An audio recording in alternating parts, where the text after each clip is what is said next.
주진우의 이슈 해설. 팩트 전달과 보수 진영 논리 전파를 위해 여러분의 구독과 좋아요가 필요합니다. 안녕하세요. 주진우 의원입니다. 오늘도 역시 대통령 탄핵 심판의 문제점을 연이어서 좀 지적해 드리려고 합니다. 참 좀 너무 심하다는 생각이 들어서 또 영상을 찍는데요. 헌법재판소가 2월 20일에 10차 변론기일을 잡았는데요. 그날이 하필이면 대통령에 대한 형사재판 변론 준비기일이고 또 구속 취소 신문을 하는 날입니다. 근데 보통 다른 재판이 있으면 이렇게 재판에 겹쳐서 잡지를 않거든요. 제가 봤을 때는 헌법재판소가 이것을 놓치고 잡은 것 같아요. 그래서 2월 20일에 10차 변론기일을 잡았고 명백한 실수죠. 어떤 사람이 몸이 두 개가 아닌데 두 가지 재판을 어떻게 동시에 받습니까?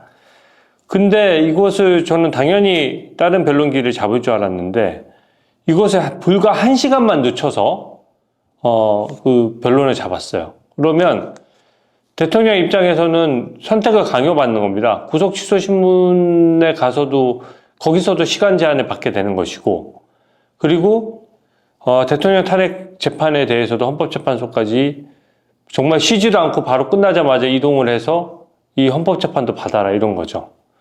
이렇게 그냥 헌법재판소 법이나 이런 걸 다 떠나서 이게 인권에 엄청나게 반하는 절차입니다.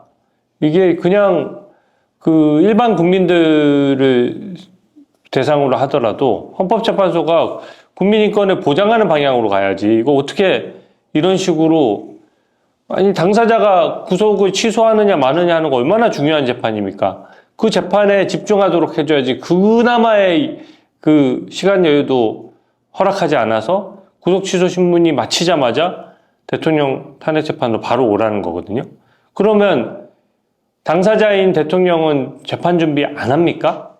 재판 준비의 시간이나 드리는 노력에 대해서는 전혀 고려하지 않는 겁니다. 저번 영상에서 지적했다시피 탄핵 심판 TF라는 거 만들었다라고 했고 거기서 시나리오를 써준다는 거잖아요. 제가 딱 하나의 질문을 하고 싶은 것이, 그럼 그 시나리오에 선고 날짜까지 정해져 있습니까? 이게 선고 날짜까지 정해놓고 역으로 역산해서 이렇게 하는 게 아니라면 왜 이런 식으로 무리하게 잘못 기일을 잡아놓고 그것도 좀 기일 변경 신청을 하니까 1시간만 미뤄준다고요? 저도 20년 이상 재판을 들어가 본 사람으로서 1시간을 변론기일을 미뤄주는 것 한 번도 보지를 못했습니다. 1시간을 미뤄줬다는 얘기는 뭡니까? 애초에 잡았던 게 본인들이 무리하다는 거 인정하는 거거든요. 근데 왜 1시간만 미뤄줍니까? 그 1시간만으로 도저히 그 재판이 완전히 겹치니까 거기 갔다가 이쪽으로 오라는 얘기 같은데, 그렇게 되니까 이제 몸이 아파서 지금 굉장히 힘든 상황에 있는 조지호 경찰청장 같은 경우에도 저녁 7시에 신문기일을 잡았어요.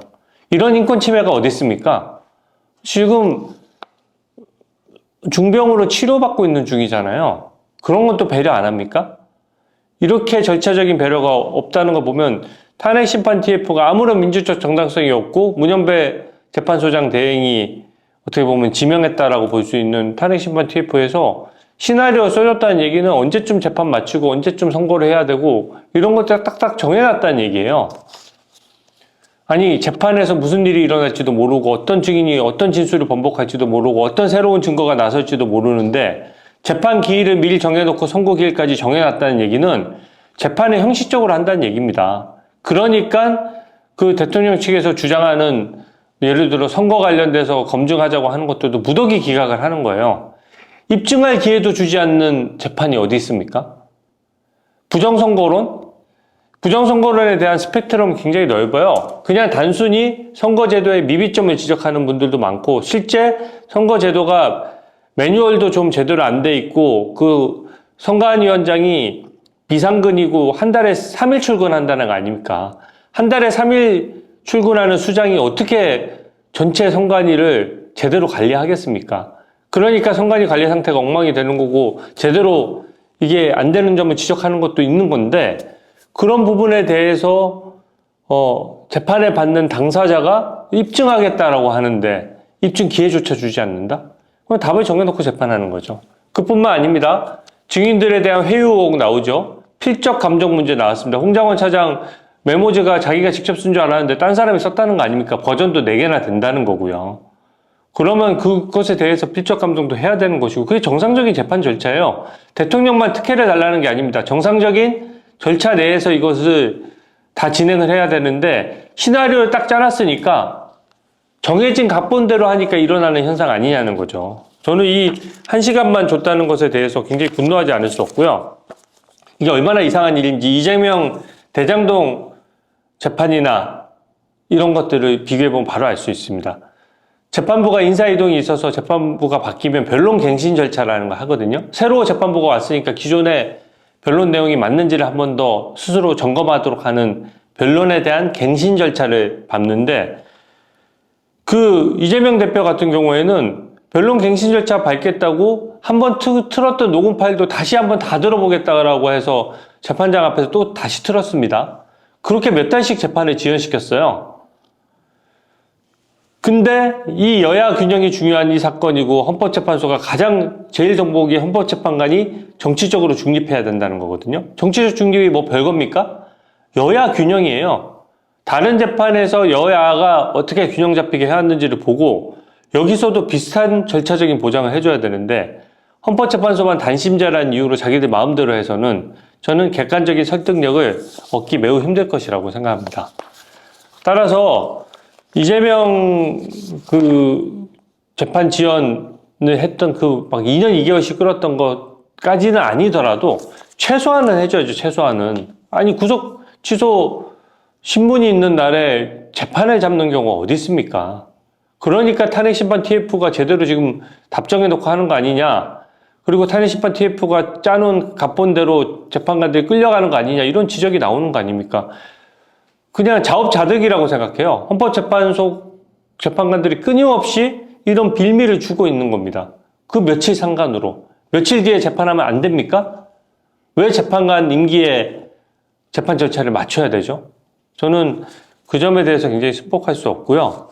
이제 민주당이 오늘 속보 보니까 참 어이없게 문영배 재판관의 임기를 늘리는 법안까지 지금 제출한다라고 합니다. 아무리 다수당이지만 이거 지금 너무 심한 거 아닙니까? 재판 중에 재판관의 신분과 관련된 법안을 내요? 그걸 국민들이 승복할 수 있을 것 같습니까? 납득할 수 있습니까? 이것은 임기가 만료되면 그대로 퇴직하도록 돼 있는데 임기가 만료되더라도 후임자 없이 계속 쭉 업무를 수행하도록 하는 법안이에요. 이런 법안을 면바치게 어떻게 낼 수 있습니까? 그런 법안대로 하면은 이재명 대표는 형사처벌을 다 모면한다, 형사처벌 받지 않는다 이런 법도 내지 그러세요? 그러니까 이렇게 말도 안 되는 법을 법이라시고 내니까 저는 솔직히 민주당 의원들한테 나가는 국민 세비 너무 아깝고요. 국민 혈세가 진짜 낭비되고 있다고 생각합니다. 오늘 해설은 이것으로 마치겠습니다. 헌법재판소 좀 똑바로 해주셔야 되고 똑바로 하지 않으면 국민들이 낱낱이 지켜보고 있다는 것 명심해야 됩니다. 감사합니다. 주진우의 이슈 해설